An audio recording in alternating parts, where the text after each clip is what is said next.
Ladies and gentlemen, boys and girls, you're watching another episode of Crypto Hot Seat, the only interview show that matters in crypto. Boy, have we got a good one today.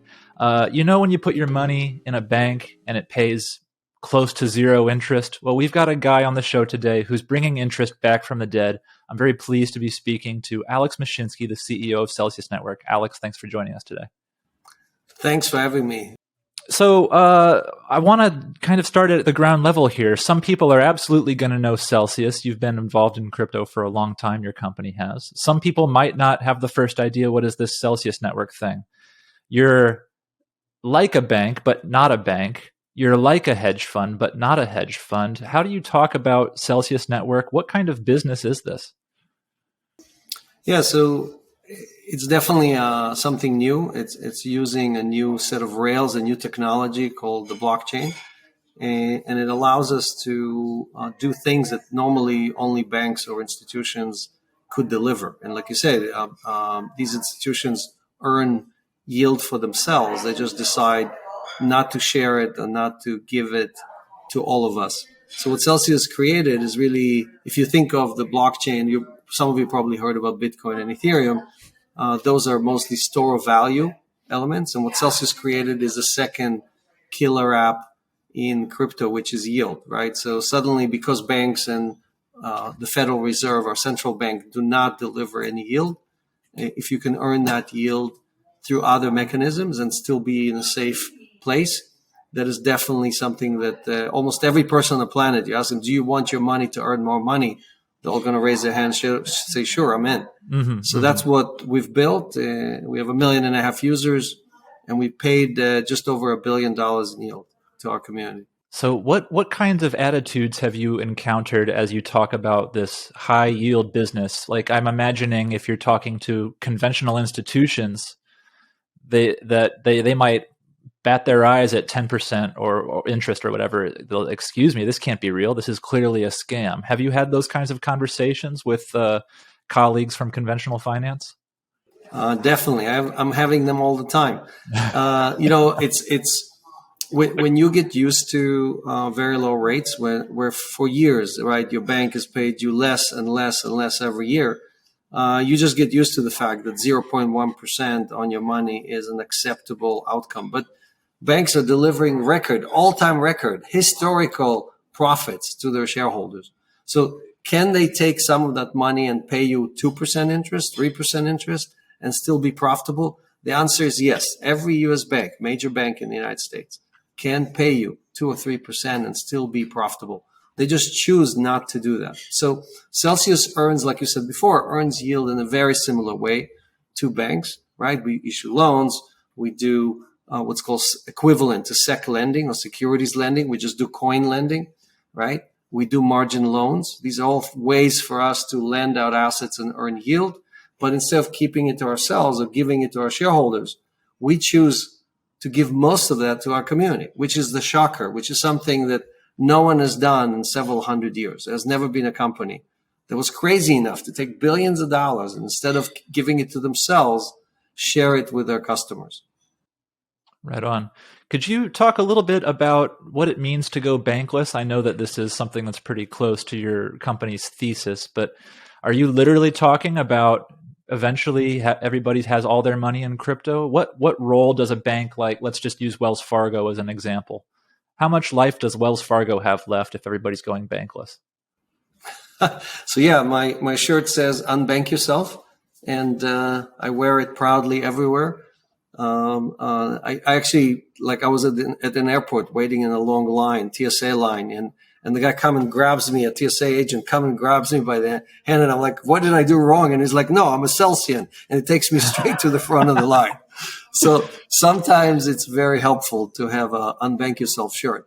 But look, the banks are not going to change their ways, right? I mean, no bank executive, no CEO of a major bank is going to one day decide, you know what, I'm sacrificing my $100 million bonus.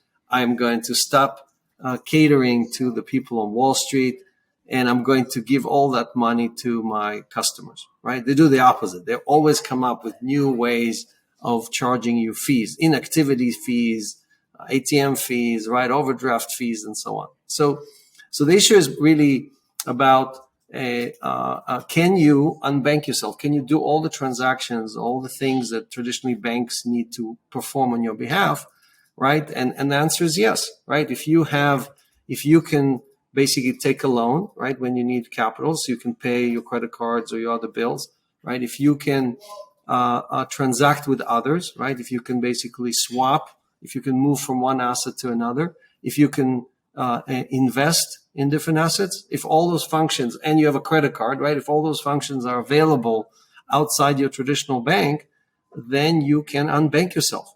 Now, Celsius' mission has two parts to it. First, you have to we want to unbank the banked, right? So people already have a bank account. And then second, we want to bank the unbanked. So the people who don't have, over 1 billion people on this planet don't have access. They cannot open a bank account. They just don't have enough money. Like we were all cheering about how El Salvador opened or started allowing crypto or Bitcoin to be legal over there. But every bank in El Salvador charges between $30 and $50 a month just to have a bank account. So most 2/3 of people in Salvador don't have a bank account, right? So just providing basic banking services, which we take for granted in the United States, is something that in many countries is a privilege. It's something that only the rich people have.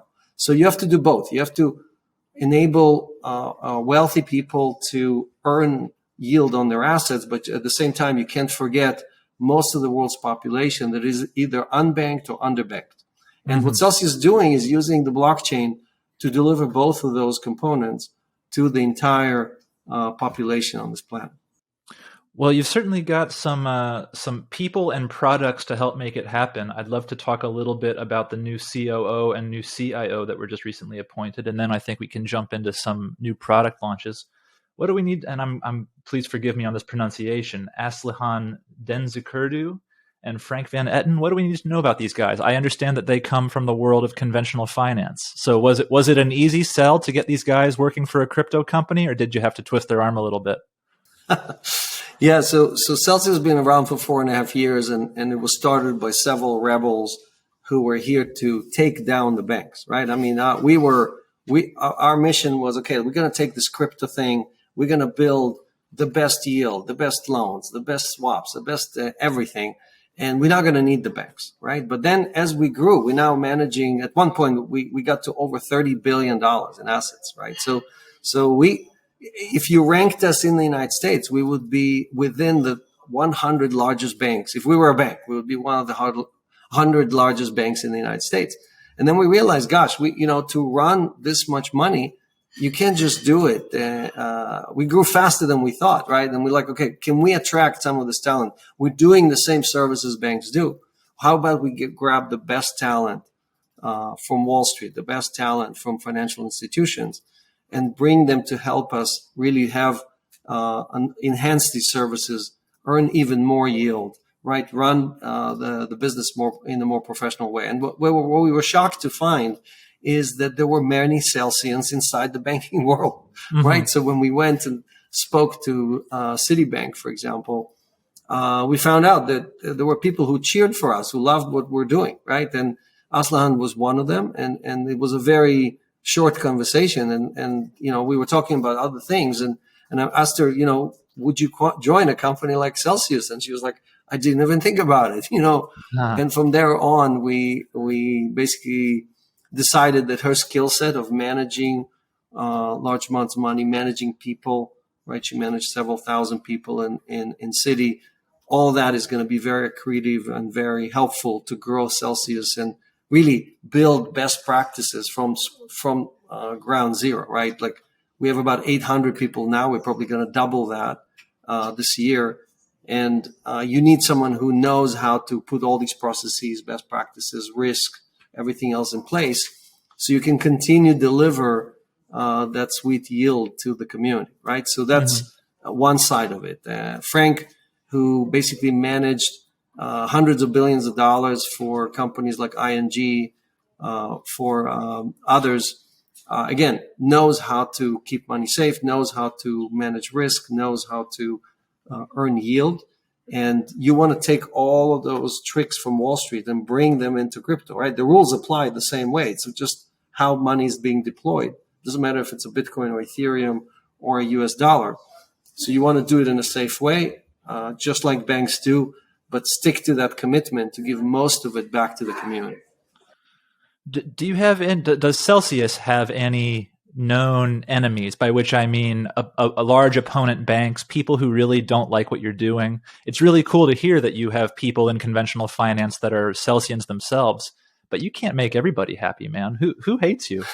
I have a lot of enemies. Yes. So before Celsius, I started several companies. One of them was Arbinet. It was we invented voice over IP, right? And that was taking on the phone companies, right? So companies like AT&T and others made billions of dollars in profit from charging all of us $2-3 a minute to call overseas. And we basically replaced that with a free service. Kind of sounds just like this taking on the bank story, right? So just like I created a lot of enemies in the phone business, and we won that war, right? All of us. We're using voice over IP right now, right? Mm-hmm. And it's available for free to all of us. In the same way, when you disrupt the old regime, the old way of making money, you make a lot of people angry. You make a lot of people upset because you are disrupting their livelihood. You're disrupting the status quo. You are changing who is in charge. You're changing who leads us forward, right? So all these things have consequences, and obviously there are a lot of people, very powerful people, who would definitely like Celsius to disappear. But I can tell you that we're making great progress because last week, the week before, I've seen banks actually proudly announce that they're eliminating overdraft fees. At least some of them. Wells Fargo announced that they're going to lower their fees. So the only reason they're doing that is because they realize that too many customers are leaving. Too many customers are taking their assets and giving it to companies like Celsius. Now, you have to remember that most banks are leveraged 10-1. So when you take $100 from a bank and you move it to Celsius, the bank has to close $1,000 worth of loans because they have leverage, right? They have what's called fractional reserve, and they can lend 10 times more than what they have in reserves, right? So when their reserves shrink because you took out cash, they have to shrink the amount of loans outstanding. So the pressure on the banks is, most of us think we don't have any leverage on the banks, but most people say, hey, I just have a few $1,000s in the bank. It's nothing. Well, you have 10x leverage. You have as a user. Most of us just don't know it. And just like most of us left the phone companies and switched to apps like WhatsApp or Skype or others, most of us are going to leave the banking system and put tremendous pressure on the banks to change their ways, right? And if they want to stay in the game, they're going to have to eliminate all their fees. Celsius does not charge our customers any fees whatsoever. No account fees, no recurring fees, no inactivity fees, no withdrawal fees, nothing, right? We have to earn yield, and then we get to keep a small piece of that and give you the most of it. I love that idea about how every dollar you take out in cash is actually $10 the bank has to cover. That's a really powerful idea. Thanks for putting that out there.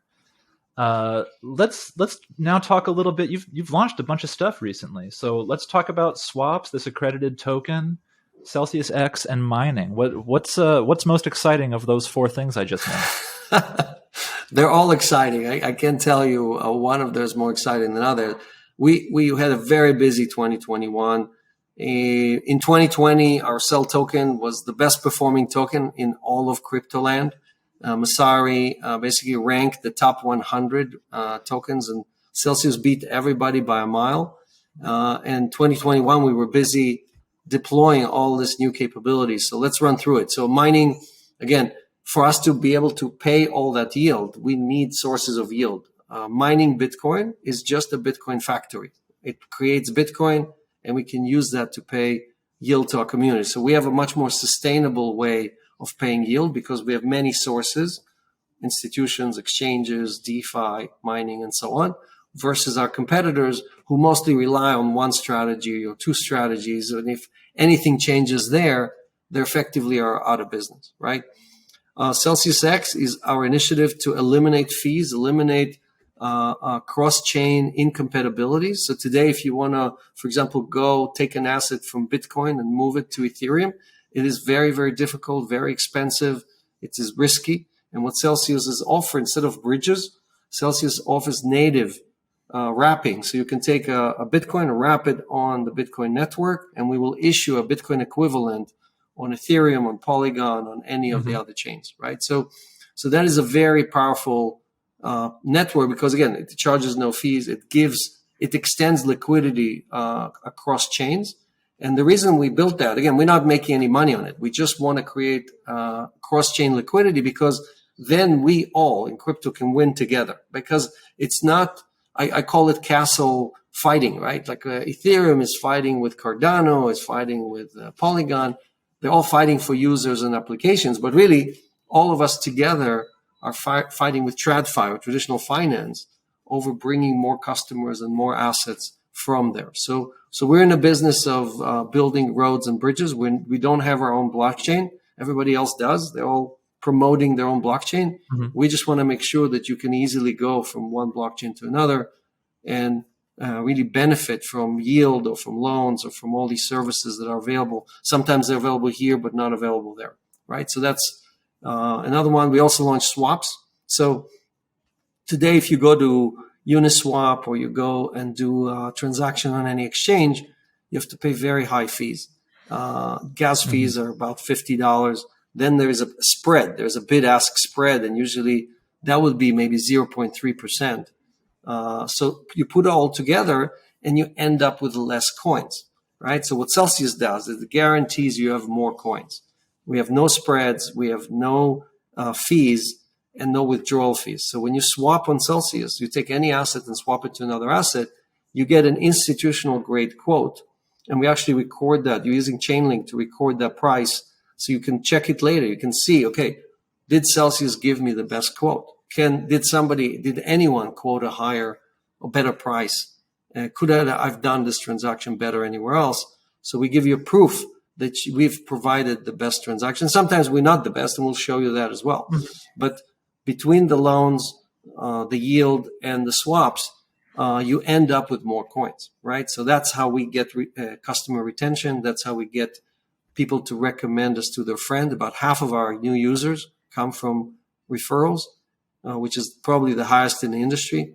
And it's because we continuously deliver the best value to our community. Right on. Do you have any go-to metric for tracking the success of Celsius? Are you primarily concerned with the number of users, or are you concerned with assets under management? How do you gauge growth and success here? So success has to do with how many people we are migrating towards financial freedom. I mean, you have to remember that most of our users have credit card debt and have mortgages and student debt and all that stuff. And what we're trying to do is get them to basically cut all that debt, right? And then start saving and earn real yield, real compounding interest and hopefully the underlying asset will appreciate as well, like their Bitcoin, their Ethereum, and so on. And through that, they can create sustainable wealth that is not attached, not correlated to the US dollar, not correlated to this inflation and debasement that we're seeing every day. So the success, and again, I built the service for myself, and then 1.5 million people showed up, right? So and said, hey, I'll take some of that yield. I'll take 1% loans. You know, you lending at 1%, of course I'll take that. No credit check, no employment verification, right? So these are very, very valuable tools, and altogether they allow you to keep more, right? So when I ask people to look at their statement, you know, we're in end of January now. Look at your December credit card statement. Take your last statement and look at it and see how much interest you paid to the bank.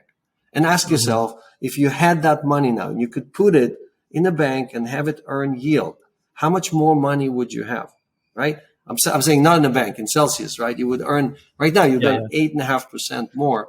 Every year you would earn 8.5%. Instead, you gave all that money to your bank. So first, reduce your debt, eliminate all these obligations, right? Get rid of all of that high interest debt.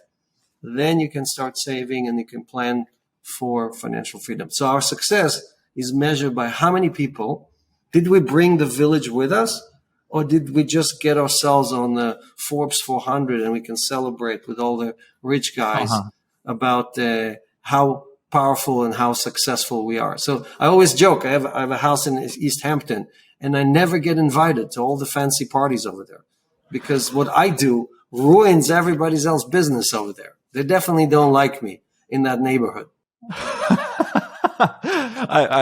Snarkily, I want you to prove it, but at any rate, it was the AMA. I'll prove it to you. Okay. I had an AMA on December 31st. Every Friday we do an AMA, and it happened to fall. And I had no plans that night. Me and my wife were just sitting there doing an AMA with our community, and people were like, "Hey, and you could hear the fireworks and other things." And people were like, "Don't you have a party to go to?" I'm like, "Nope, no one invited me to any party." All right, man. Last question for you, sir. Thank you for joining us again. A large part of our audience, we're talking predominantly to retail crypto investors right now. And so I'm just curious, does trading play any part in your life? Obviously, you're spending a lot of time building Celsius, but you must hear some alpha here and there. You don't buy something, some altcoin or whatever. Does this any part of your life at all? So Celsius has beaten the Bitcoin index, Ethereum index, Cardano index, Polygon index by anywhere between 4 and 8% every year, 4 years in a row. Okay. So and this is just by hodling, by you doing nothing, not trading, not trying to time the market, not trying to figure out which coin is going to jump better than other. And I'm willing to take a bet with anyone who's trading to show them that if you just hodled on Celsius over time, over several years, we would always beat your results. Right now, there are few mavericks. There's going to be one or two people who maybe can beat us over 1 or 2 years, but they're not going to be able to beat us over 10 years. Right. So the magic of Celsius is that we beat the index by several percentage points, and then all of that compounds year after year after year, creating that appreciation on top of what Bitcoin does, on top of what Ethereum does. So I don't believe that you can do better, even if it's your day job, than what the formula that we created. And again, we do it with no fees, no transactions. You can sleep all day, right? And you get paid every Monday. We just give you more and more coins every week. So I don't think, and look, Warren Buffett says the same thing, right? Warren Buffett did the same bet that no fund manager will beat the S&P over 10 years, right? And he won the bet. Last year, 2021, only 3 funds beat the S&P index, right? So that's how hard it is. There are thousands of funds, and most of them, 90-something% of them, 99% of them did not beat the index. That's how hard it is. So you really have to decide, what advantage do you have over the market? If you think you can beat Bitcoin, or you can beat Polygon, or you can beat some other ones, that means you have some knowledge that the market itself does not have. And you need to have a sustainable, continuing advantage on the market to beat the index. And just most people don't have it, right? That's what I'm trying to say. Right on. Well, let's wrap it up there. I appreciate your time. Our guest today has been Alex Mashinsky, the CEO of Celsius Network. Alex, огромное спасибо за интервью. Спасибо.